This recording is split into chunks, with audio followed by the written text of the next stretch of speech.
Welcome to the Stetzer ChurchLeaders Podcast. Conversations with today's top ministry leaders to help you lead better every day. And now, here are your hosts, Ed Stetzer and Daniel Yang. Welcome to the Stetzer ChurchLeaders Podcast, where we're helping Christian leaders navigate and lead through the cultural issues of our day. My name's Daniel Yang, National Director of Churches of Welcome at World Relief, and today we're talking to Brad Hill.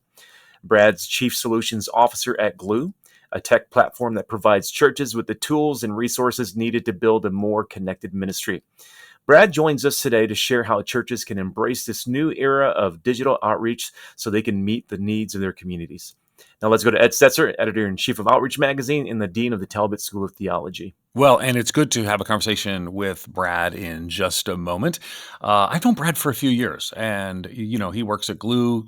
Some of you probably see me on the internet sometimes talking on the way in the interwebs, as the kids say, talking about some of the things that Glue do. So I function as a consultant with Glue, and so I'm excited to kind of talk about some of the questions. I think Glue is like this mystery to a lot of people, but also we're going to talk about reaching people. So again, let's just stay with us because I think you'll find this conversation really interesting. I want to start with a stat. So data from Barna showing, well, Brad, you tell us about it. It's the percentage of pastors who say their church is very effective at outreach to non-church goers. What's happened with that stat and why did it catch your attention?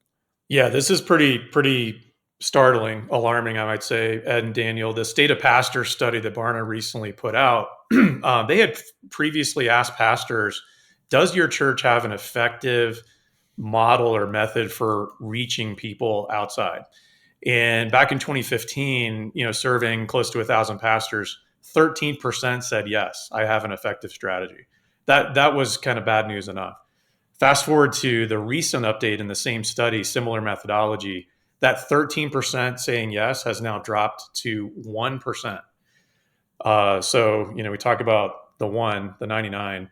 We're down basically nowhere to go but up territory for churches saying like, hey, we need to rethink the way that we're reaching folks outside. And so I think that's a great fodder for conversation. Yeah. And I think it's interesting to think that, 2015 to 2023, there's only an 8-year difference. Of course, COVID's in the middle of that. 2023 would be after COVID. But, and I think a lot of people have kind of lost their confidence, maybe lost their focus, lost their way on this. Because if you went back to, we're old enough, maybe Daniel's not, but we're old enough to remember the seeker movement. And again, I had questions about it, critiques, that kind of stuff. But certainly people were working hard to say our church is effective at outreach to non-church goers. The unchurched became a defining reality of planning. But I think as those, well, first of all, as the seeker movement sort of waned, I think in part because everyone who's going to be reached by a church like that was, or most were, and culture shifted, I think people are like, well, what now? And they're a little bit unsure. So I sort of feel the uncertainty with a lot of pastors. Any thoughts on what they were doing effectively, that they considered effective outreach, and now what people are thinking about what outreach might look like in the future? I mean, I'm no sociologist, but I really think, in the back of my mind is some other research you guys know well, which is the spiritually open generation. And I think you have to think through generational shifts here.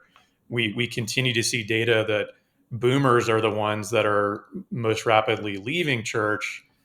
Down at like Gen Z, Gen Alpha, there's openness, but that doesn't necessarily mean that they're coming to church. It just means that they're spiritually open. And so I think understanding how to speak the language, Ed, you're a missiologist. So it's like understanding the people we're trying to reach. And I think for a lot of pastors, technology, phones, social media, Google still feels maybe like a how instead of a where. And, one of the things I see so plainly in the churches that are doing this well is they've really embraced the internet, social media as a valid playground for how do we reach people. And it's a place, it's a mission field, every bit as much as a physical one would be. And I think the churches that are embracing that mindset are seeing success and are actually seeing traction. But I think if you couple that pastor stat we talked about, the 13% down to the 1%, with churches that might say, yeah, we feel like we have an effective digital strategy, not just broadcast, but we're actually doing ministry online.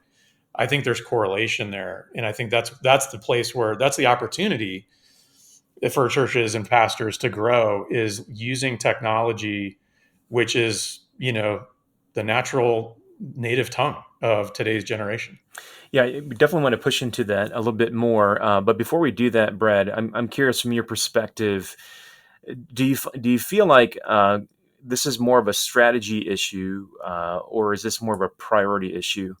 I know those that are jumping into digital ministry and not just streaming, but actually online engagement. It's a strategy. But if we back up a little bit more, are you sensing that this is actually much more than just a strategy issue?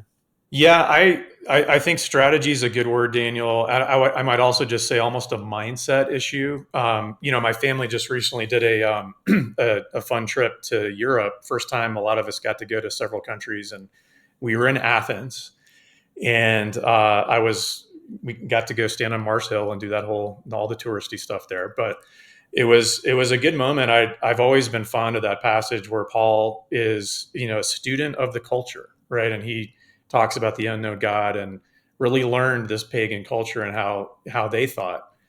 I think that mindset is one that we're seeing laid bare right now with technology. And in my opinion, too few pastors really are seeking to understand those that we want to reach. Like, are you curious enough to understand the people that are sort of outside the four walls? And what is it that you can learn about them and know about them? For example, one of the things we observe a lot with things flowing through Glue here is just simple Google data. What are people searching for on Google every single day? And that data is publicly available. We look at it a lot, we aggregate it, and you're going to see some pretty startling trends in most US cities about what's really on the minds and the hearts of people. And yet when we go out on the street and ask people, do you think the church has answers for these issues? Normally people are like, think we're crazy. They're like, what do you mean the church can help my relationships? What do you mean the church cares about me if I'm dealing with anxiety? So there's a disconnect there between what we sort of believe in practice and, to your point, Daniel, even our strategy versus what's on the hearts and minds of those we're trying to reach. So I think at minimum, a healthy dose of curiosity. And yes, we're blessed these days that there is data and we can actually know more about our communities. And as one pastor said, we can exegete our communities and know exactly what's on the minds of those we're trying to reach. Oh, you're warming my heart with those exegete I thought references. you'd like that. So as one pastor once said, I like what one pastor is saying that. That's a good sign. But I guess let's kind of walk through some of that stuff that you talked about, because you work at Glue technology company, and you started with what people Google, and so what are spiritually open people Googling? And let's just start there. Then I want to talk about, are there ways to respond to that? But I think that might even be news to some people. Because I think I think what a lot of pastors are sort of thinking is maybe they're Googling, where can I find a great church where I can get involved in a small group and tithe? But maybe that's not what they're Googling that are open opportunities. What are they? Yeah, we can dream, Ed. Maybe we'll get there. But now I will start on a good news point. We consistently see in most cities in the U.S. That among the top 3 things people are Googling in the themes we care about, we're dismissing things like politics and news, but issues of life. People are quite hungry for prayer, and they have just a general desire to connect. It doesn't mean connect with the church, but they hunger for connection. I think that's great news for pastors and leaders to know that. Once you get past those, however, then the list starts to become a little bit more sobering pretty fast. So what we see as top trends, loneliness, anxiety is almost always in the top 3. Currently, it's number 1 as we're recording this. I just checked. And anxiety can mean a range of things, right? It doesn't always mean like clinical. It could just mean like, I'm wondering, do I have anxiety? We've actually seen success. People actually want to take a quiz online to find out if they have anxiety. Toxic relationships, grief. There's a long kind of diminishing list from there. The only exception to those trends I just said would be in a time period where maybe there's a geopolitical event. It could be a storm, a natural disaster, a school shooting. Anytime one of those types of issues flares up, you see a very strong and correlated pattern to changes on Google. And as pastors and leaders, we haven't really had access in generations before to that sort of real-time data. But I mean, imagine as a pastor, if you knew literally last 30 days, what's on the hearts and minds of people in my community, would that change the way you preach? Would it change the way you think about programs? And so we hope that, in the next generation, every church is using Google and whatever else comes next as a way to, keep finger on the pulse of what's going on in our community. Earlier you made a slight distinction between technology as a how, but also as a where, and I think that's a really important distinction. I think a lot of times when people think about digital ministry, they're thinking primarily broadcasting and streaming. How might they think differently about digital ministry beyond just the streaming and the broadcasting?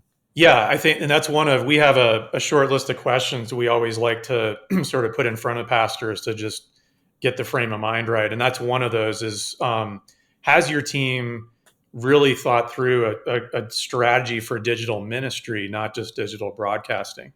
So when we use the word ministry in that context, we are thinking about using every available digital tool available to reach someone, to engage with someone, communicate with them. A little bit tongue in cheek, I'll sometimes ask a pastor like, hey, if I pray for someone over text, does that count? And by the way, I strongly believe yes. But that itself is an interesting question that challenges some mindsets. Can we do ministry without having in the flesh, face to face? Now, what we also know about Gen Z, Gen Alpha, anyone born in recent decades, for them, relationships are fluid. It's not binary where, hey, I only have an on-screen relationship with this person, or I'm only in the flesh and the person incarnate with this person. It can flow back and forth. So for some churches and pastors, we see a really effective strategy where we get introduced to someone digitally, and we might communicate, text, chat for a while, and then we meet for coffee, but then it goes back to texting, and it might be 8, 10, 25 steps before they're ready to come visit us on Sunday morning. But that whole process of engaging and developing trust and relationship can very much happen online. And by the way, for those of us that are growing churches, we always think about scale. It's incredible, how much you can get done online digitally. And it's also an answer to how do we engage more people more effectively, more volunteers, all those things. So there's tremendous possibility here. But for a lot of churches, I think it starts with, hey, are we going to get beyond just streaming and marketing and really use these digital channels as a way to actually minister to people? Yeah. So you said there were a series of questions to ask. Just go through those questions quickly as you're asking pastors about their digital ministry. Yeah, I think one is our church a place that someone would feel at home or welcome if they're, quote, kind of turned off to church? That's a big theme that we see a lot for folks online, is they have experienced church in the past. They may have preconceived notions about church. So creating an environment, creating an attitude in our people where we seek to, serve and minister to the person before we're just trying to make it about us. Another question would be, and this is honestly one of my favorite, more compelling ones. Would we be okay doing ministry, even ministering to a person digitally, if that person never darkened the door of our church? Because I think a lot of pastors believe digital ministry is an on-ramp, and every funnel needs to end with them sitting in the pew Sunday. But the question is, would we be open to doing ministry if it meant they never come to our church, even if we maybe minister them into a different church, or it takes 2 years? And then that digital ministry question about digital ministry versus digital broadcast. So there's some mindset shifts in there, but that usually gets a lot of conversation going, just those 3 points. Yeah, I think one of the things that's worth noting too is, because I've, been working with Glue now for, I don't know, a couple of years and kind of seen under the hood. And I know one of the things that we've done is referred to about, almost 300 to 400,000 people to churches to receive help. And the help is not, we say help today, we might think of food pantries, not generally that. But I remember, you got to go back a little bit. Back in the day, we started this church, and I wanted to reach a lot of seekers. And so we sent out we started our church with this marriage series. And it was a church, this was in the 90s. So it's a church, the town didn't have a contemporary church. We were pretty, I don't know how edgy we were, but maybe for then. And so we basically said, we're going to launch this series. And we were trying to have over 200 people at our first service. You have to be a certain age to remember when churches did these things. We did mailers, and people still do mailers work differently today, but still work, that kind of stuff. Anyway, so what surprised me was, because I kept going to these conferences and people said, we had 200 people at our first service and then we dropped down to about 100 and we were off to the races. Well, so we had 234 people show up at our first service, which was great. But they overwhelmingly came because of our mailers. And our mailers basically told them, we're going to do a marriage series. It's going to help save your marriage. The Stetzer Church Leaders Podcast is part of the Church Leaders Podcast Network, which is dedicated to resourcing church leaders in order to help them face the complexities of ministry today. The Church Leaders Podcast Network supports pastors and ministry leaders by challenging assumptions, by providing insights, and offering practical advice and solutions and steps that will help church leaders navigate the variety of cultures and contexts that we're serving in. Learn more at ChurchLeaders.com/podcast network. So we ended up with about 200 people who were in marital crisis. Because, I mean, if you're sitting at home and you're so like, right, well, man, if my marriage is in such a rough spot that if I got a mailer from a church I didn't know at a place I'd never been to, I'd go to that to save my marriage. So what happened is all of a sudden we had our church became a marriage counseling place, like all of a sudden, because that was our mailers, our everything else. So I think that I'd gone to the church planning conferences, and what I was thinking was going to happen was, because I was young and naive, was that 200 plus people were going to show up. They were all going to receive Jesus. And many of them did. We baptized 2/3 of the adult attendees at our church within a year. But what happened was a lot of people with a lot of issues needed a lot of ministry. And I think that's a lot like what we experienced through these references where give me the number. How many have we sent to churches thus far? And am I accurately portraying what the kind of ministry we're doing is? Yeah, you are. I mean, as we sit here today, it's about 380,000 connections that have been made. That means someone started on Google, or they started at a Christian concert, or they heard it on Christian radio and they reached out for a connection. Glue's a switchboard in this sense. So we made a connection of that person to one church. That's happened 380,000 times. And you're right. A lot of times the thing that they're most hungry for is help in an area of their life. And everything you just illustrated, I think, is a great, it can initially feel like a point of concern for a pastor. Like, man, these feel like a lot of, again, I'll use my one pastor reference, but one pastor said, it feels like a lot of messy people out there, which I a little bit sort of smile at, because like, yeah, I'm a mess. I think a lot of us, we all have life coming at us, but there may be an oversampling, let's just say, of folks who have, as you said, need counseling, need help.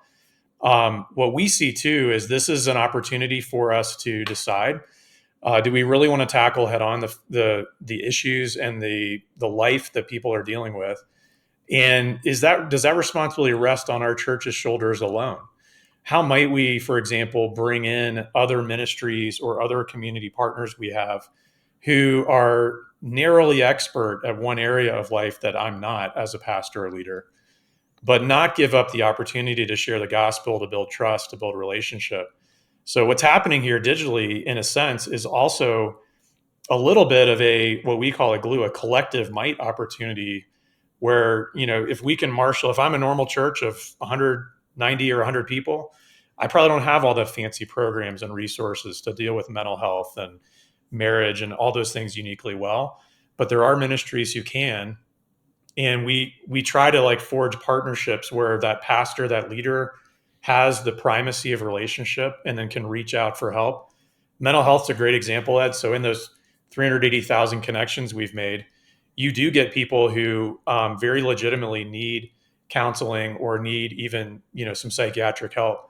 So we partner with key ministries in this process who can be inserted in the process, or can be kind of like first responder, if you will, and get that person to a loving, trusting, but biblical place of stability, so that a church can then really carry that relationship long term. That's proven to be a very effective strategy. better than what else they would get on Google, by the way, where they're going to get referred outside of this to secular psychology resources, Dr. Phil, secular self-help apps, whatever else is out there. We really, our call is the church should put itself in the pathway. Yeah, and I think I'm for the way you're describing. We're for all kinds of mental health resources that would help people at their point of need, but having that supportive church community, I think, makes all the difference. Brett, I want to come back to something because I think we all believe in personal interactions. That is sort of an ultimate goal in some ways. But you mentioned something earlier that people are increasingly looking first for that digital connection first, and so for pastors and church leaders listening to this, and they're thinking about like developing their digital strategy, and why do you think the shift towards digital first interactions is happening? Like, what are some of the reasons driving to people feeling nervous about like not doing an in-person first, and they want to check out the digital, whether it's a podcast, whether it's downloading a sermon, or even having an email relationship with somebody from the church? Well, I think, you have to look really at our culture and where we are as a society. Stepping into a strange church you've never visited with a bunch of people you don't know, that's a big step. And it's not dissimilar to many other areas in our lives where we're researching a product to buy, a vacation to go on, whatever. I think most of us, and we've tracked with a lot of great research on this point. We trust now our own research and our own experiences online more than we would trust what a marketing message would say on a commercial. Certainly, we're going to do our homework before we step into anything that feels like commitment. So you kind of set that point at one side of this. The other, we've spent a lot of time out literally on the street doing videos, doing a lot of just guerrilla research with people. And when we say like, hey, if you had a challenge in your life, if you had a spiritual question, or if something went on in your marriage or relationships, where would you turn for help? And I would tell this, don't quote me statistically here, Ed. No, not me. But I would just tell you, I'll just say vast majority. Like it feels like 9 out of 10, maybe it's less than that, but vast majority of people, when we say, where would you turn for help? Number one answer, Google. They don't turn to their pastor. Some people said their mom, but searching online is by far everyone's first reach when they have a question, they need help. And they're going to trust those 5-star reviews before they trust what the marketer said. So we need to understand that as churches, that we are in the field of play right alongside every other commercial consumer marketplace offering that's out there. And all of the folks we're trying to reach are trained to search, to trust those reviews. Heck, people, I've got 2 teenagers. They would trust what a TikTok video tells them is real, like it or not. So we're in that's the mission field that we're operating in 2024. Yeah, they would trust their research on YouTube more than maybe an expert in the field. It is the reality. But that does, so the assumption that the front door to your church is the front door, is that people will literally go in, which I think was a big part of the assumption of the entire seeker movement, was that, make it the front door welcoming and people will come in and experience that. The front door now certainly is the online engagement. And I don't think a lot of churches have fully caught up to that. And that's multifaceted. So certainly you should have someone to see what your service looks like online, someone to see what your building looks like online, someone to see here, plan your first visit. Here's what it's going to be like. Certainly. But I think where a lot of it lags is using that evangelistic connection. That's one of the reasons I connected with Glue, is I think a lot of it lags in that space because as people are less likely to come to a church as their first front door experience, then what is it? As you said, it might be a Google search. Then we can respond to that Google search and more. So it gets a little trickier. All right. When in the data research analysis, I'll let you answer it anecdotally or with data. What's the top reason why people want to connect with the church? What are you seeing in the research, or top reasons, if that's helpful? In a word, it's community. You said it a moment ago. And this, I think, is both a little bit of a blind spot, but a giant opportunity we have right now in the local church is to, I don't want to say reposition, But I think it's maybe we've buried some of the lead in that the church is such a rich, deep place of community and relationship. Even, by the way, a number of secular sociologists, journalists, researchers, we've been tracking published articles everywhere from New York Times, Washington Post, CNN, and the like, who are saying things right now in articles like, we have searched high and low for anywhere in culture, and we cannot find a place better than the local church that provides the type of wraparound support and community that folks most hunger for. And so when we think, your question of like, what's the number one thing that causes people to come or engage in church? We even saw this during COVID. Ed, you did some great work on, church trends through the pandemic. The churches that seem to have the highest degree of stickiness and retention tended to be, on balance, the ones who had really emphasized community relationship in a legitimate way, not just like, oh, we're going to put you in a room in a Sunday school class, but we really see our church as a place to foster community and relationship. That has to be a set of values that we live out and don't just give lip service to.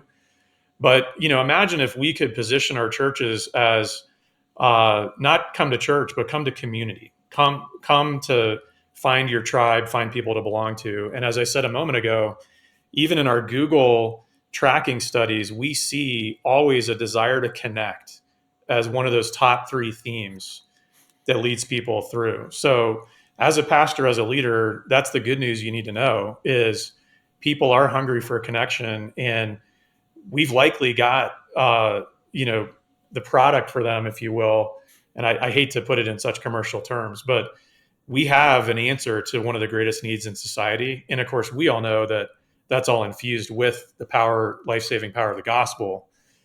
But for the world outside, it might just be like, we've got community here, like the one you've been searching for and haven't found. Brad, if I'm leading a church that, we've got YouTube and we've got a Facebook, and we have social media presence, but really need to go that next level in terms of our digital ministry presence and digital ministry like engagement. And again, not a large staff, maybe 2 or 3, pastors on staff with some administrative help. What would your advice be to the church leadership in order to increase their digital ministry? Well, I think 2 or 3 things, Daniel. What we just talked about to me is an important mindset or strategy, which is thinking about how we're fostering relationship.